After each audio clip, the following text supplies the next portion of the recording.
going to do the brocha. Just have it in mind. Baruch atah Adonai Eloheinu melech haolam asher kiddushanu b'mitzvotav v'tzivanu l'suk b'divrei Torah.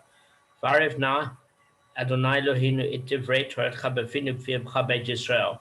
V'niyeh anachnu v'tze'etzenu v'tze'etzem beit Yisrael kulanu yodea shemecha v'lomdei Toratech lishma.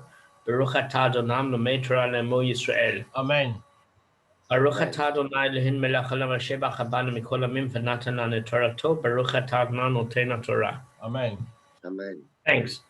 And Arthur, that was an enthusiastic amen, and I appreciate it very much, man. All right, so just going to go through the halachas of making a salad on Shabbos.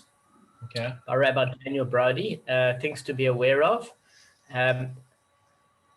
Okay, so he's given a number of shiurim on the halachas of Shabbos, just something to bear in mind of. Making a salad, when you wash the fruits or the vegetables, if there are live insects in them, you may not kill them. It's a melacha of netilas neshama shochet. So you're not allowed to kill and bruise. That's one of the melachas of Shabbos. Gavin and I learned in Sanhedrin that even if you are applying some sort of medical sort of procedure, you should get halachic ruling if it's going to obviously draw blood or injure in terms of the parameters of how to go about it. So anyway, if there are dead insects mixed and embedded in it, one may not separate them. So it's a melacha of borer, fixing and sorting a mixture. So if there's a lot of sand or unwanted leaves, pierced pieces mixed in, such as like with a box of grapes, you may not remove them. Again, it's a melacha of borer, which is separation. So okay, there's two issues: an issue of separation and an issue of netilas neshama shochet. Just one thing to bear in mind. Okay, Kev, are you back online? No problem. Okay, no problem. Okay, so Kevin disappeared at a certain point. He had to answer a call. So I think the probably the good thing there is obviously to prepare before Shabbos. A lot of people do prepare and check lettuces, etc. Generally, you've got a kashrut issue about the insects. In terms of cutting vegetables and fruit, if you cut them very small, it's a melacha of tochein, which is chopping and slicing things that grow from the ground. Okay. So you, I don't know what would render them very small, but I think in normal sort of chunks it's fine. Making a spread, if one mixes powder or small pieces of fruit or vegetables and mixes it with a liquid to form a mass, it's a melacha of losh, which is kneading small solids with the liquid to form a mass. So like certain tuna salads, egg salads, hummus or tahina, that sort of thing you can't make. Really? Salad dressing, if one squeezes lemons into a cup, is making part of a salad dressing. It's a melacha of dosh, extracting an item from its source of growth. Okay. So I suppose going forward, the only thing I'd suggest is you do a lot of your prep before Shabbos. That's it. All right, so now we're going to go to a new Mishnah, and I want to share the screen. And I wanted,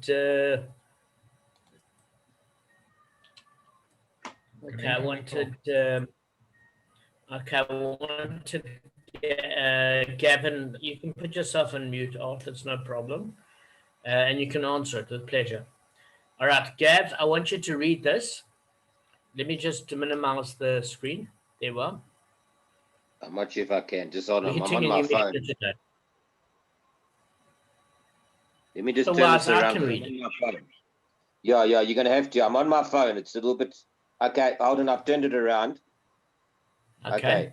Okay, I've got it. Having elaborated the basic laws of Regel and Shane, the Mishnah now treats some unusual cases of these damages.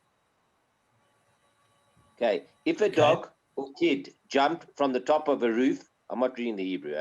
If a dog or a kid jumped from the top of a roof and broke the utensils it landed on below, he, the animal's owner, pays full damages because they are muad to jump.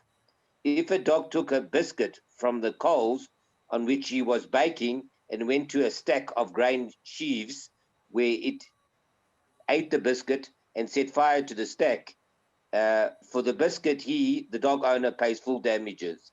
And for the stack, he pays half the damage. Excellent, excellent. So if you recognize that particular part of the Mishnah, we had dealt with it on an introductory level before. The first part we hadn't dealt with at all. If a dog or kid jumped from the top of a roof and broke the utensils it landed on below, the animal's owner pays full damages because they are muad to jump. So that we haven't dealt with. What we have dealt with is in a case when we were talking about keren tam and soros mixed together, we used this particular Mishnah to discuss if a dog took a biscuit from the coals on which it was baking and went to a stack of grain sheaves, where it ate the biscuit and set fire to the stack. For the biscuit, the dog's owner pays full damages, and for the stack, he pays half the damage. And when we discussed, and for the stack, he pays half the damage, we realized that we were talking about soros, the dog's force, to move it from point A to B, and also keren tam, because it was very unusual for a dog to take the biscuit from a hot fire and drop it on grain sheaves, a stack of grain sheaves. Do you remember the stuff, guys? Yeah. Okay, good. So I'm going to stop sharing the screen and we're going to go through it. Okay. Arthur's still on mute. I don't know if he's finished his call yet or not. Okay. All right. So what we're going to do is the Mishnah is on 21b2. So I just want to go through some things with you guys. So the Gemara infers from the Mishnah's first ruling, the reason the owner pays for the damage is that they jumped from the roof as stated in the Mishnah. But had they fallen from the roof and broke the utensils below, he would not pay. Okay? He would not be liable to pay. So what we can see is the Tana holds that in a situation which begins with negligence and ends with unavoidable mishap, one is not liable to pay. So this should strike you as being a little bit unusual. So what's the case here?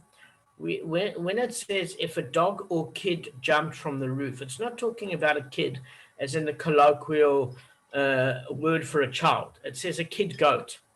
The Hebrew states a kid goat, meaning the reason why it's choosing a kid is because a kid goat is generally very boisterous and does a lot of climbing, especially if you look at the astrological sign of Capricorn, it's a sign of a mountain goat. That animal has a propensity to climb as part of its nature. So it uses that as an example. So what the situation is here is if a person owns a dog or a kid goat and it jumped from the top of the roof and broke utensils below, he, the owner, pays full damages because they are muad to jump. So when it mentions muad to jump, what it's basically saying is muad is full payment damages. And what is jumping? What category, guys, is jumping? It goes under fire, I think. For falling jumping? off the roof. Falling off the roof. No.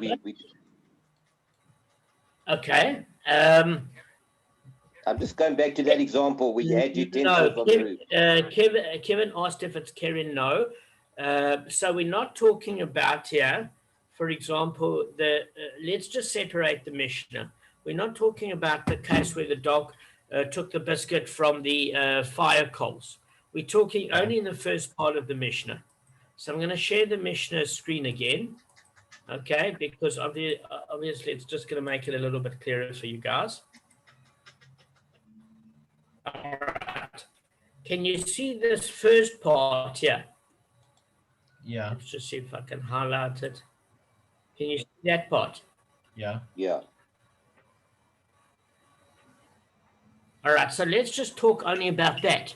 If a dog or kid goat jumped from the top of a roof and broke the utensils it landed on below, the owner pays full damages because they are muad to jump. So jumping is a torda of regel. Okay, because regel is the way that the animal moves. So jumping is a torda. Okay, and we learned for both the avs and the tordas that you pay full payment damages. That's why it is muad, and it's muad because it's in the it's affecting the property next door in the field of another. So that's why you're liable to full payment. It's not in the public domain.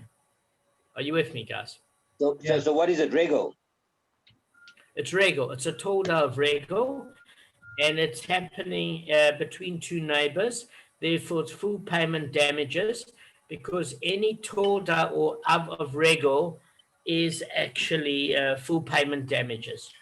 So obviously, walking when an animal naturally walks, that's the av for regal.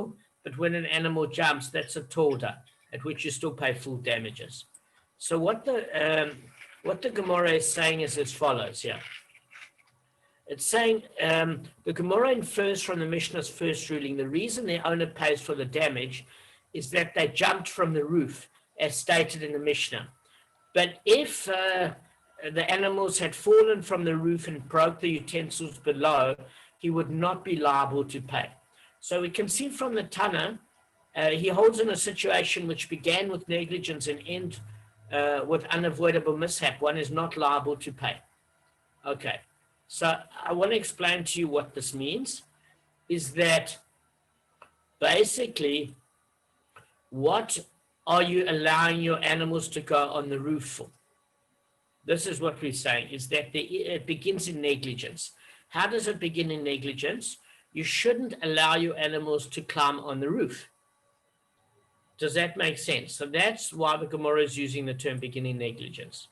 But we learned something interesting, is that in a situation which began with negligence and end with an unavoidable mishap, what's the unavoidable mishap? The animal fell from the roof. What's the negligence? Is that you allowed your animal to go on the roof. One is not liable to pay. Now, surely this should strike you as a little bit surprising. Guys? Yeah, well, I'm not sure why it's negligence. I mean, what's the difference between negligent and the other one?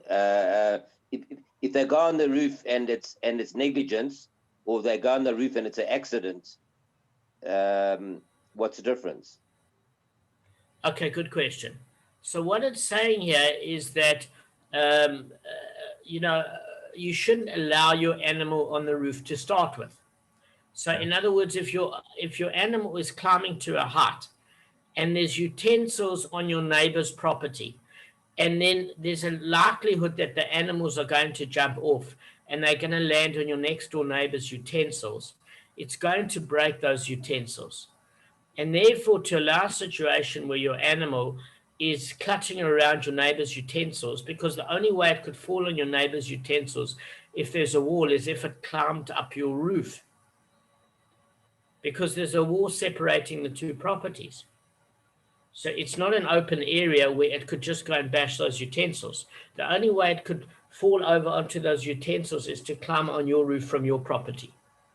So therefore, the negligence is allowing your animal to actually go upon your roof if you've got a next door neighbor where it could land on items on their property. That's the negligence. But I mean, often you're going to have a scenario where you're not even home and these animals climb up on the roof and go across. That's not negligence. That's just, I don't know. It's just okay. it's So just I think you're bringing up a good point. So Rabbi Cohen wants to discern between two different types of walls in his shir. The one of the walls he discussed is what you call a roof railing wall. So in those days, Rabbi Cohen said to me that the roofing was flat.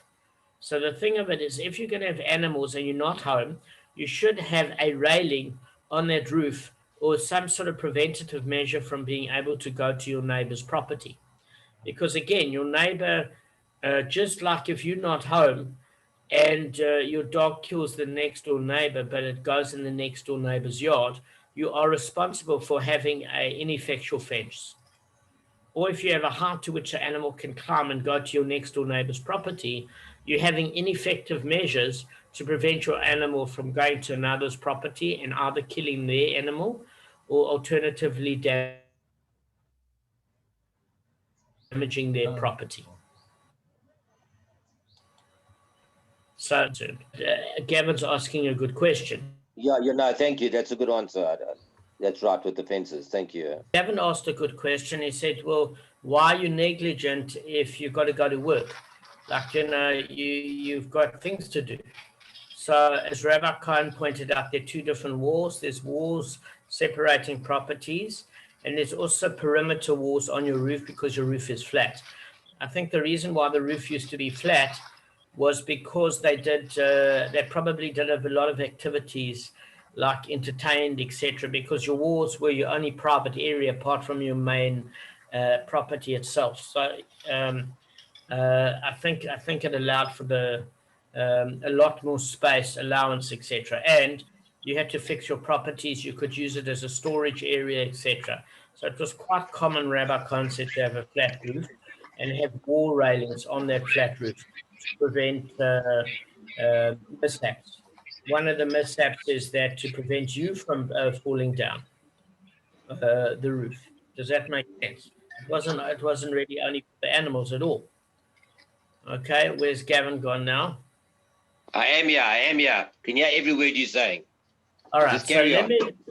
So fine. The owner has been negligent in the fact that he left his dog or kid goat unguarded on the roof, even though the animal is likely to jump from the roof on the utensils below.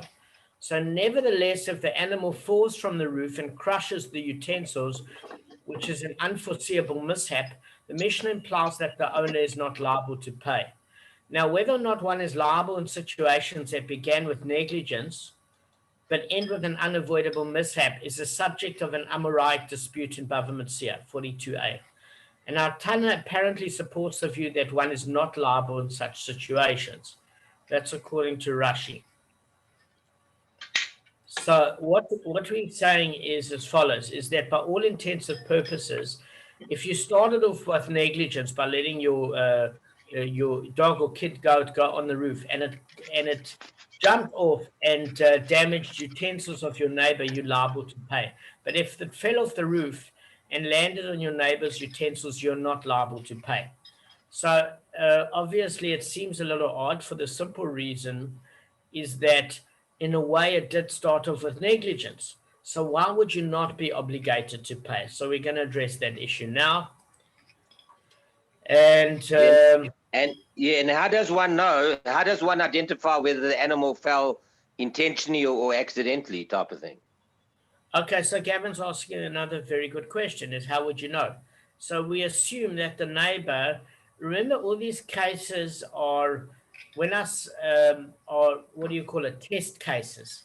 So it doesn't mean it actually happened. It's scenario-based cases in order to say your extent of liability. So the cases are what you call artificial cases set up in order to explain the halachas. So let's assume, Gavin, the case is that the neighbor's home and he's mowing his lawn, and suddenly the next door neighbor's dog falls off the roof and damages his Ming vase below. And then all of a sudden you come to me and say, Damon, you allowed your dog on the roof, it fell down and broke my 5,000 rand Ming vase. And in that particular case, you owe me. I was there, I was mowing my lawn.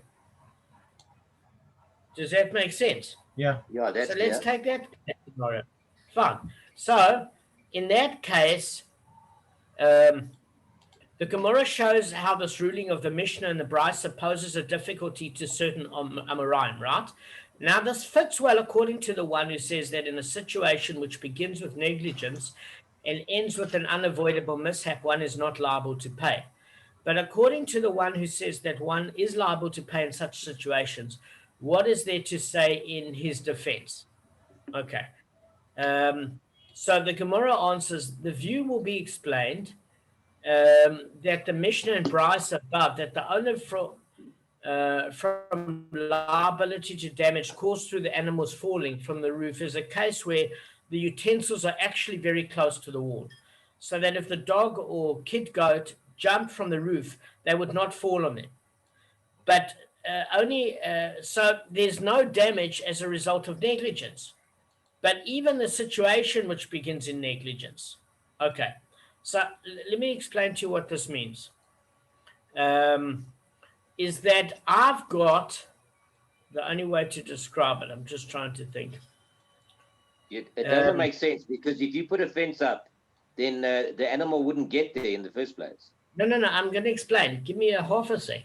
So what I'm Sure. saying is that when you're climbing up in the roof, they say, for example, like when I went to my friend Rabbi Dan in Israel, his whole roof was where the kids could go up and play, and they had a balcony area, and it was a flat area. But there's a railing there to prevent the kids from falling over. So you've got a halachic obligation to prevent any falling over. Remember, Arthur, when Daniel was younger, how he fell? Yeah, I remember that. The third or the second floor. He fell from the third floor to the first floor of the balcony. Out Third of a window, and then on the balcony out on of the the first floor. window. Right. That was like So I don't know if you quite a big drop. exactly. So I don't know if you notice in Hazelwood, for example, one of the issues in Hazelwood, Kevin, is that they used to have the fencing outside. You know where the stairs were on the different levels of Hazelwood? What you should have is you should have vertical bars so that children can't climb it up like stairs.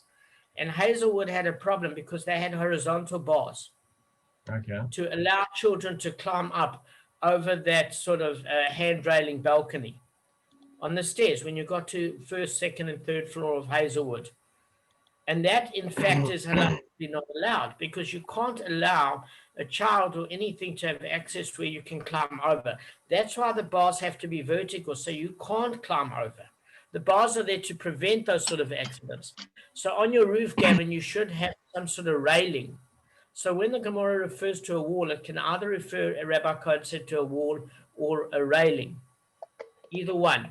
So your obligation is, if you're not home, to have preventative measures where your animal can't go next door. So it began in negligence.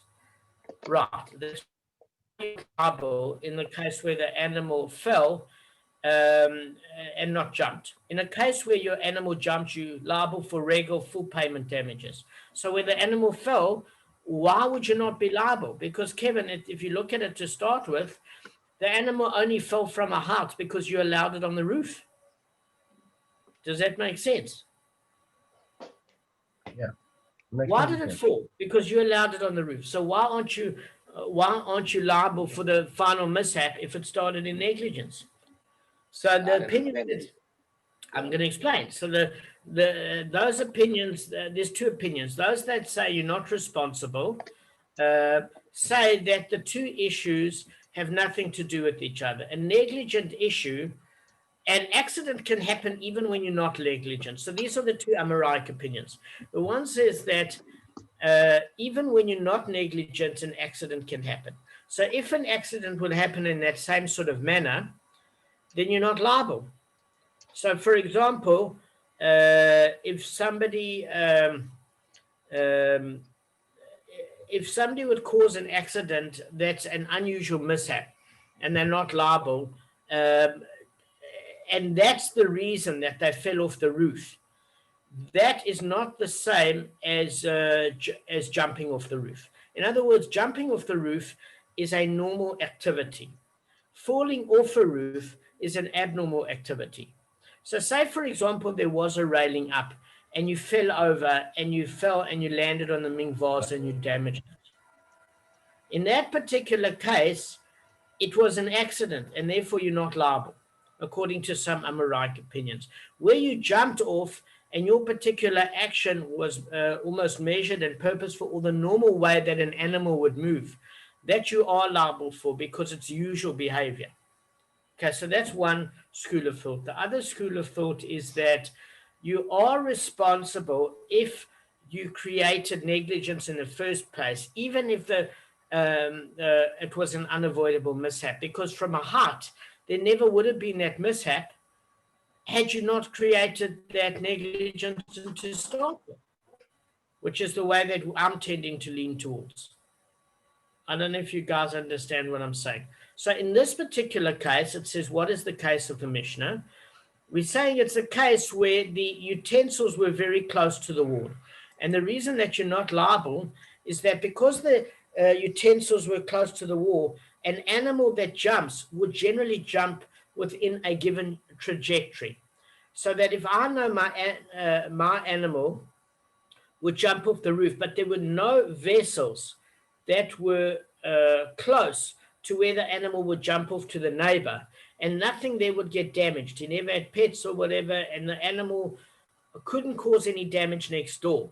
It's not considered technical negligence to let him on my roof because there's nothing that he could damage. So we're talking here that the utensils, for example, here was the wall, and the utensils were against the wall.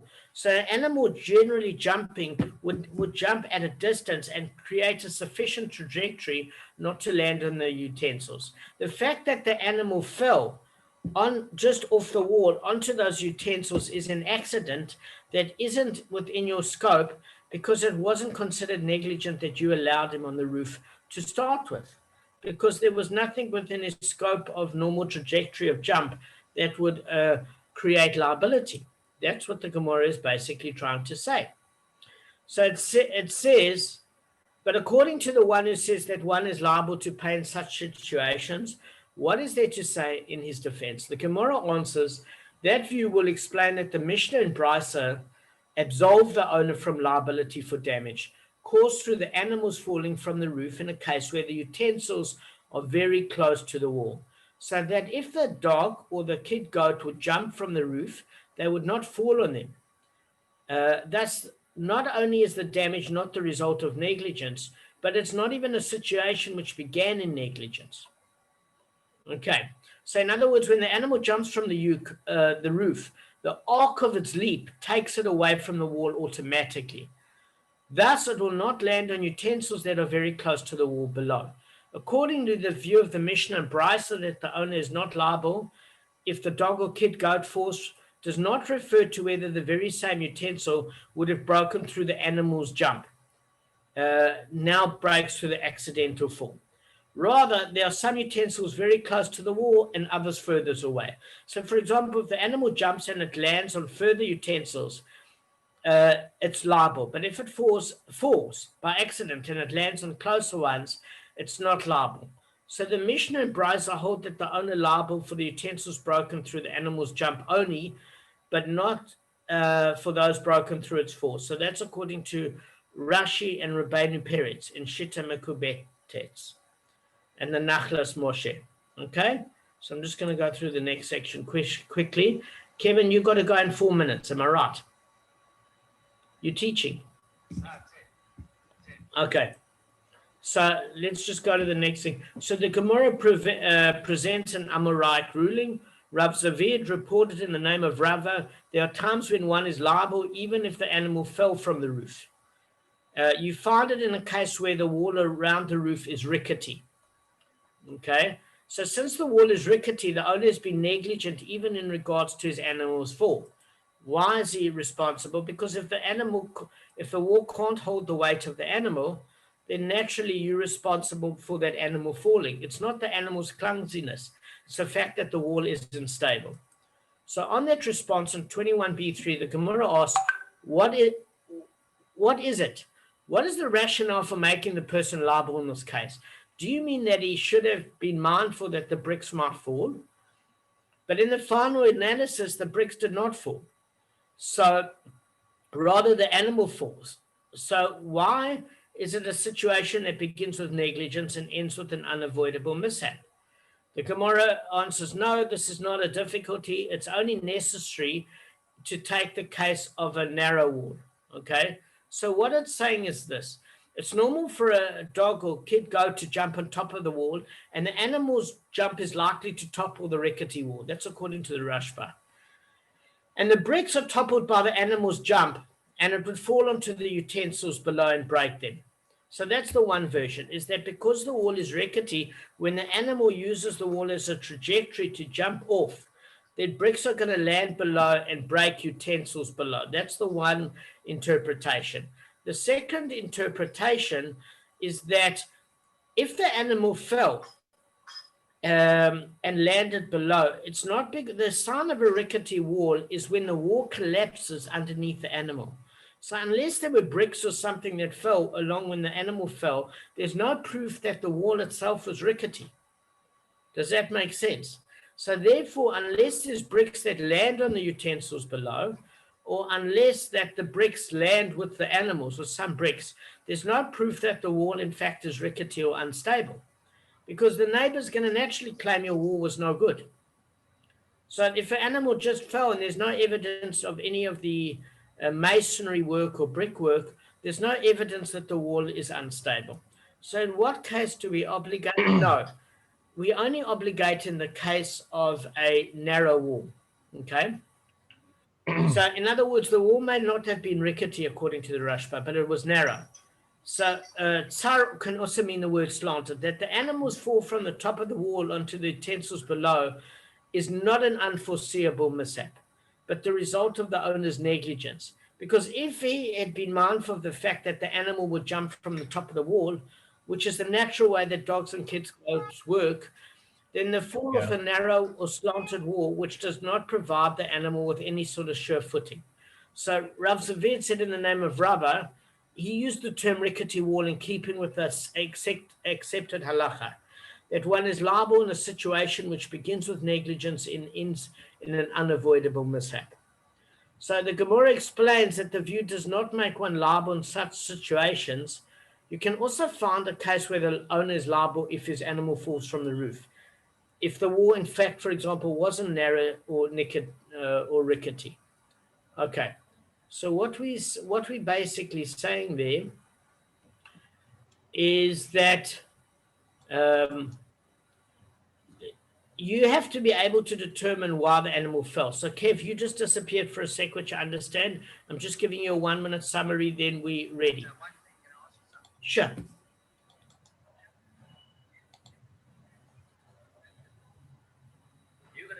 Maybe the owner, if the utensils are available, maybe the owner shouldn't leave them outside. And if, regardless of what they shouldn't be left, he should keep them indoors away from any, if he sees it, I know animals shouldn't go into a roof, but what if someone falls off the roof? If they're so valuable to him, he shouldn't leave them outside. Firstly, I agree with you completely. I agree with you completely. So my example of a mink vase was wrong. Let's talk about maybe a ceramic pot from Lyndhurst worth 300 Rand. I hardly think you'd keep a mink vase outside. So you're right. My example wasn't ideal. But so let's not get melodramatic and say it's a 5,000 Rand mink vase knockoff. But let's say it's something from China City that still cost a couple of $100.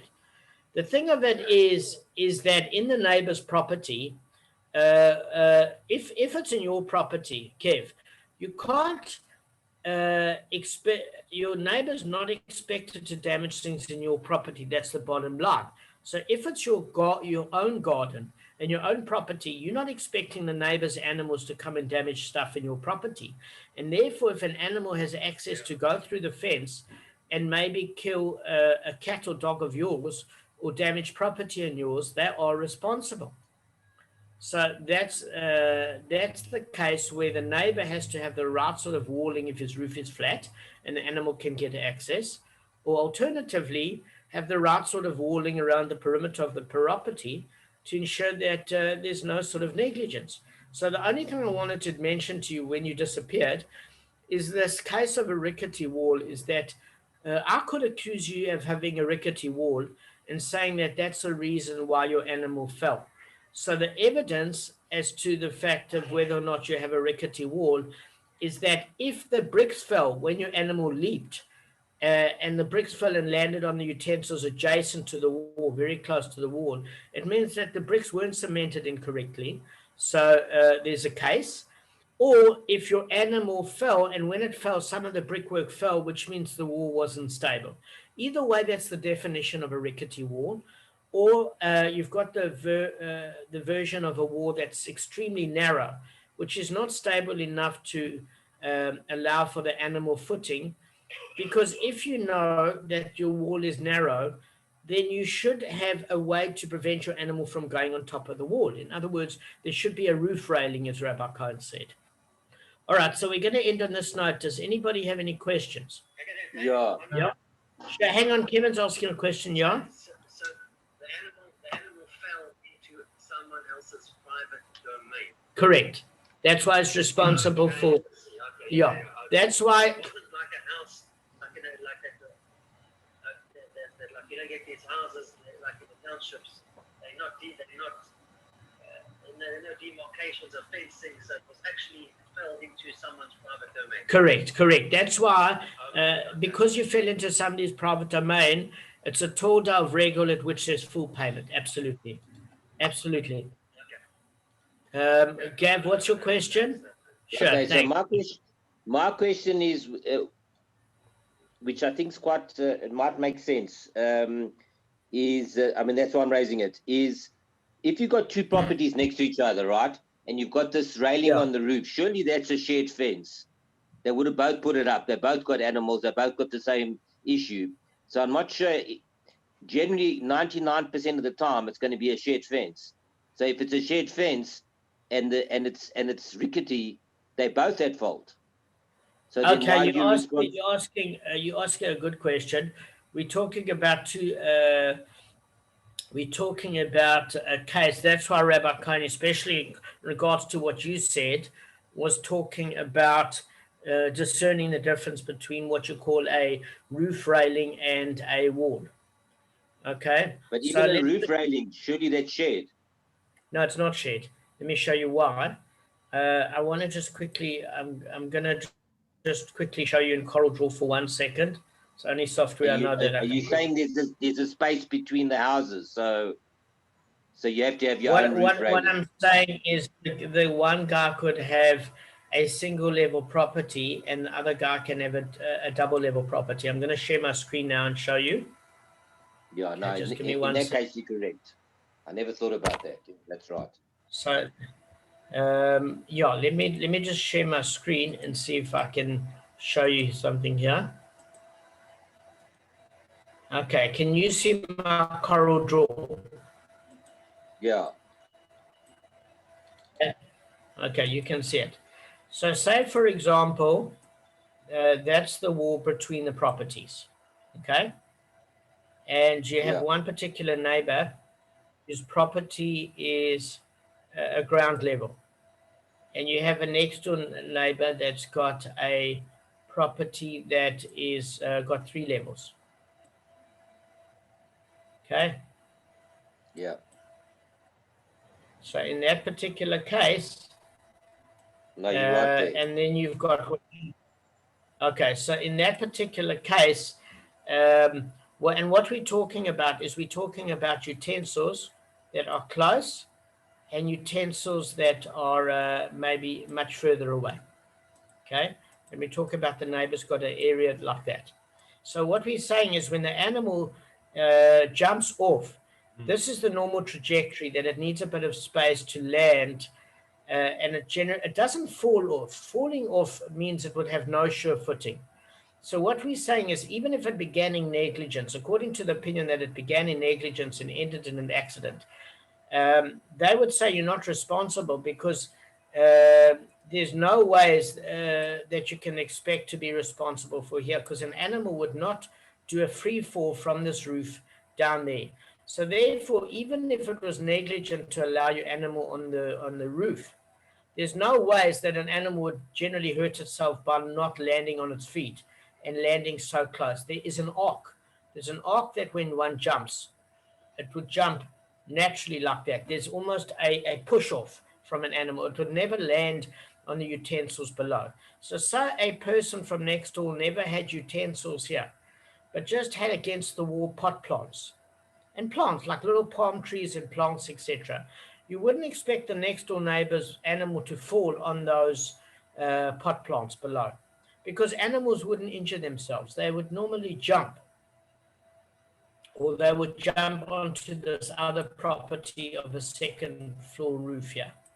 So it would jump from this height to this. It wouldn't fall all the way down. Animals would leap. That's an arc. So even if it started with negligence that you shouldn't have allowed your animal on the roof, within that form, it was negligent if they damaged anything in its normal arc of movement. but it's not responsible if it fell, because in animal there could be an accident anyway. It's only within that starting point of negligence that would result in damage that you're responsible for. Am I making sense, No, Gav? yeah, no, perfect. I get it. So what we're saying is also with the wall. If the neighbor says that this guy's wall is rickety here, even though it's a shared wall or whatever the case may be, he's saying, yes, we both have the wall and it's rickety and you know it's rickety, so why are you allowing the animals on the roof to damage the wall when it's rickety? And therefore you're responsible for allowing your animal on the wall. So I'm answering your question and playing like legal advocate on your side, Gavin. So you're saying I to me, we appreciate share it. the wall, we both know it's rickety, we're both responsible. Why the heck would you allow your animal to go on the roof when it's going to land on the wall or use the wall as a pole vault, and therefore the wall is unstable? You shouldn't have allowed it on the roof. So what I'm saying is, you prove to me the wall is rickety. Did one brick fall when the animal fell? Because if the animal just fell, it was an accident, and there was no brickwork that fell, it proves the wall isn't rickety. Okay? If the animal didn't fall and a brick broke off and landed below, it proves the wall is rickety because it wasn't cemented in. So unless there's sort of some masonry brickwork that lands on your pot plant, there's no reason to prove that our wall was rickety or there was negligence in my point, because there wasn't negligence allowing me to allow my animal on the roof, because the natural arc of the animal to jump would have been here. It wouldn't have been here. An animal can fall. That's not within the realms of normality, nor can I be expected to know that an animal would fall. In the animal's normal behavior, there was no negligence because you have no things of value at the point of the animal's jumping arc. That's all I'm saying. And if the wall was extremely narrow, I'm liable because the animal would not have a sure footing, or if the wall was at a slight angle. So yeah, that's the extent of it. Okay. All right, All right. guys. I hope Perfect. it made sense. I hope it was clear. This year. That was good. Perfect.